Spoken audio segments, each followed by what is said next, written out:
ভালো লাগার বিষয় এই ভাতশালার একজন কৃতি সন্তান। অনেকেই অনেক কিছু করেছে জীবনে, কিন্তু তিনি এই যে একজন বুদ্ধিজীবী মানুষ হিসেবে তিনি যে বুদ্ধি খরচ করে, হ্যাঁ, বুদ্ধিভিত্তিক লেখা, এই লেখাটা একজন কবি হিসেবে, একজন সাহিত্যিক হিসেবে তিনি রচনা করেছেন মানুষের জন্য।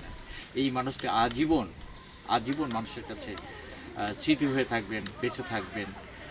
তার কবিতার মধ্য দিয়ে, তার পঠন পাঠন যখন এই তরুণরা আসলে তার ছড়া পড়বে, তখন তার কথা বারবার মনে পড়বে।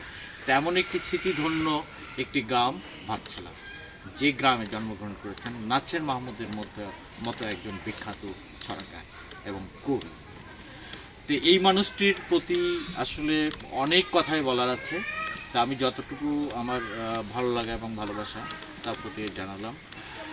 আর তার প্রতি বিধাতার কাছে চাওয়া, বিধাতা তার বেহেশত নসিব করবে।